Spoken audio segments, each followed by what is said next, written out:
ఓం శ్రీ గురుభ్యో నమః. వాగర్థావివ సంపృక్తౌ వాగర్థ ప్రతిపత్తయే జగతః పితరౌ వందే పార్వతీ పరమేశ్వరౌ. శృతిస్మృతిపురాణానాం ఆలయం కరుణాలయం నమామి భగవత్పాదం శంకరం లోకశంకరం. ఇవాళ మనం 13వ లహరిలో ప్రవేశిస్తున్నాం.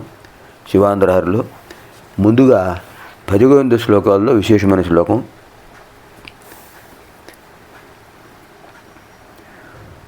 కొన్ని వాస్తవాలు కొంచెం బాధ కలిగిస్తాయి. ఇంతేనా బ్రతుకు అనిపిస్తుంది. వైరాగ్యం 3 రకాలు: పురాణ వైరాగ్యం, శ్మశాన వైరాగ్యం, ప్రసూతి వైరాగ్యం. ఏ చాగంటి వారు, షణ్ముఖ శర్మ గారు, వద్దిపర్తి వారు ఎవరో మంచి ప్రవచనం చెప్తున్నారు, భజగోవింద శ్లోకాలే చెప్తున్నారు, లేదా సౌందర్యలహరి, శివానందలహరి, లలితాశాస్త్ర వ్యాఖ్యానం చెప్తున్నారు. అప్పుడు అనిపిస్తుంది, ఇన్నేళ్ళు మన జీవితం వ్యర్థమైందా? భగవన్నామస్మరణ చేయలేకపోయాం, ఆ పరమశివ తత్వం తెలుసుకోలేకపోయాం, అమ్మవారి యొక్క విశేష తత్వం తెలుసుకోలేకపోయాం, అమ్మవారి మహిమ తెలుసుకోలేకపోయాం. ఇంకా సమయం వ్యర్థం చేయకూడదు. రోజు ఒక్క శ్లోకాన్ని చదవాలి, రోజు భగవద్గీత ఒక్క శ్లోకాన్ని చదవాలి, రోజు ఒక్క శివానందలహరిని చదవాలి, ఓ రోజు ఒక్క సౌందర్యలహరిని చదవాలి. అయిపోయింది, పురాణం అయిపోయింది, తీర్థప్రసాదాలు పెట్టేశారు. సర్వమంగళ రామ సీత అనేదో మంగళం మంగళం కోసలేంద్రాయ మహనీయ గుణాత్మనే చెప్పేశారు. ఇంటికి వచ్చేసాం, ఆఖరిగా ఉంది. అల్పాహారం అయిపోయింది, లేదా అధికాహారం అయిపోయింది. అయిపోగానే సుఖంచమే నిద్రాచమే శయనంచమే ఆ కార్యక్రమం. మర్నాడు లేవగానే ఏమిటి వాడు చేయవలసిన పని? అది అక్కడికి వెళ్ళాలి, ఇక్కడికి వెళ్ళాలి. ఏమైంది సౌందర్యలహరి? ఏమైంది శివానందలహరి? ఏమైంది భగవద్గీత? ఇది పురాణ వైరాగ్యం, ఆ కాసేపు. శ్మశాన వైరాగ్యం, నిన్నటి వరకు మనతో ఉన్నాడు, నిన్నటి వరకు మనతో మాట్లాడారు, ఇవాళ కనపడలేదు, అయిపోయింది, ఈ లోకం నుంచి వెళ్ళిపోయారు. మన బ్రతుకులు ఇంతే కదా, క్షణికం. దీనికోసం ఇంత తాపత్రయమా? ఒకడి మీద ఒకడికి ద్వేషాలా? చాలా బాధగా ఉంది. ఇంటికి వెళ్ళారు, అరిసిపోయాం, రండి కూర్చోండి వడ్డించేస్తూ ఉన్నారు. అయిపోయింది, ఆలసటతో నిద్రపట్టింది, భోజనం అయిపోయింది, విశ్రాంతి. ఒకరోజు 2 రోజులు తర్వాత విస్మృతి. భగవంతుడు మానవులకు ఇచ్చిన వరాలు 2 ముఖ్యమైనవి: స్మృతి, విస్మృతి. స్మృతి జ్ఞాపకం, విస్మృతి మరపు. కొన్ని విషయాలు మరపు రాకపోతే జీవించలేం. తర్వాత అంతా మామూలే, అప్పుడప్పుడు జ్ఞాపకం చేసుకుంటుంటాం. ఇది శ్మశాన వైరాగ్యం. ఇంకా ప్రసూతి వైరాగ్యం. ఒక పసిపిల్లాడు భూమి మీద రావడానికి, ఒక పసిపిల్ల నేల మీద భూపతనం అవడానికి కారకురైన ఆ జన్మ, ఆ కన్నతల్లి ఎంత కష్టపడుతుంది. ఇప్పుడైతే అనేక సౌకర్యాలు వచ్చాయి, ఒకప్పుడు ఎంత కష్టమయ్యేది. పునర్జన్మయే. ఒక జీవికి జన్మనివ్వడానికి ఆ కన్నతల్లి మరణస్థితి దాకా చేరుకుంటుంటే ఏమవుతుందో తెలియదు. అప్పుడు ఏమనిపిస్తుంది? ఎందుకు ఇది ఈ బాధ? ఇంకెప్పుడు ఈ బాధ రాకూడదు అని చాలా బాధ కలుగుతుంటే ఆ తల్లికి, ఆ వేదన, ప్రసూతి వేదన, ఆ ప్రసూతి వైరాగ్యం తాత్కాలికం.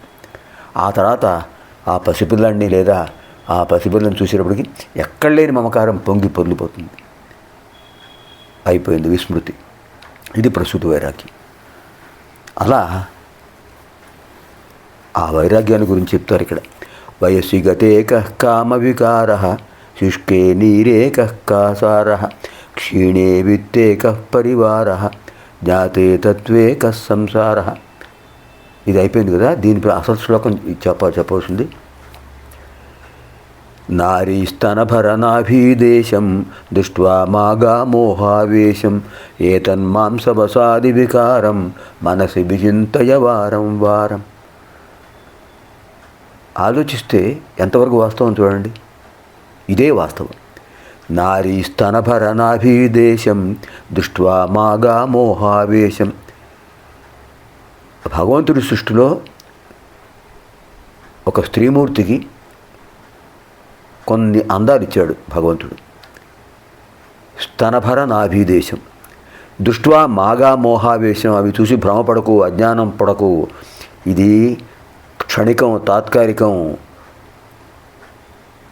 యవ్వనం ఉన్నప్పుడే కనిపిస్తాయి.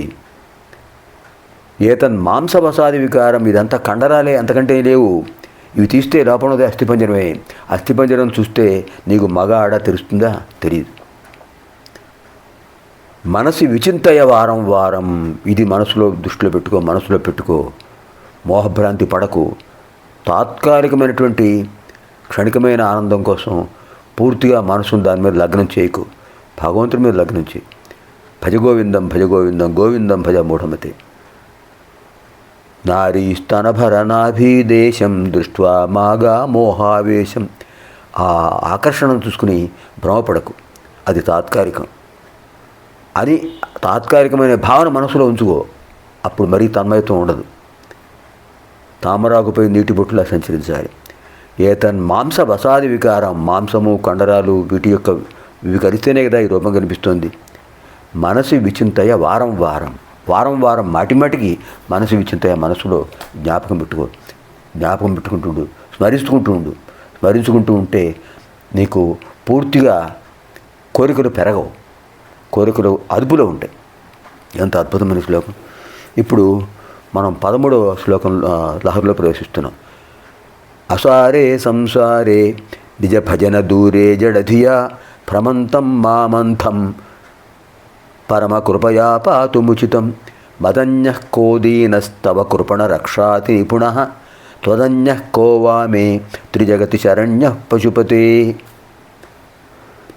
అపారే సంసారే నిజ భజన దూరే జడధియా భ్రమంతం మామంధం పరమ కృపయా పాతుముచితం మదన్యః కోదీనః తవ కృపణ రక్షాతి నిపుణః త్వదన్యః కో వామే త్రిజగతి శరణ్యః పశుపతే. హే పశుపతే, పశువులంటే జీవులు. హే పశుపతే, ఓ పరమేశ్వర, నిజ భజన దూరే, నీ సేవకు దూరమై అసారే సారము లేనటువంటి సంసారే ఈ ప్రపంచంలో జడధియా మందబుద్ధితో భ్రమంతం తిరుగుతున్నటువంటి అంధం గుడ్డితనం పొందినటువంటి నన్ను పరమకృపయ అత్యంతమైన దయతో పాతుం రక్షించడం ఉచితం తగును. నేను అంధుణ్ణైపోయాను, నిన్ను స్మరించలేకపోతున్నాను స్వామి, నన్ను రక్షించు స్వామి. తవ నీకు మదన్య నాకంటే ఇతరుడు దీనుడు కహ ఎవరున్నారు స్వామి? నాకంటే దీనస్థితిలో ఉన్నవాడు ఎవడన్నా కనిపిస్తున్నాడా నీకు? నేనే దీనుణ్ణి. నాకు త్రిజగతి ముల్లోకాల్లోనూ త్వదన్య నీకంటే గొప్పవాడైనటువంటి కృపణ రక్షాది నిపుణ దీనిలను రక్షించడంలో మిక్కిలి నేర్పరైనటువంటి శరణ్య ఆశ్రయించదగినటువంటి ఆ భగవంతుడు స్వామి కహావా ఎవరున్నారు?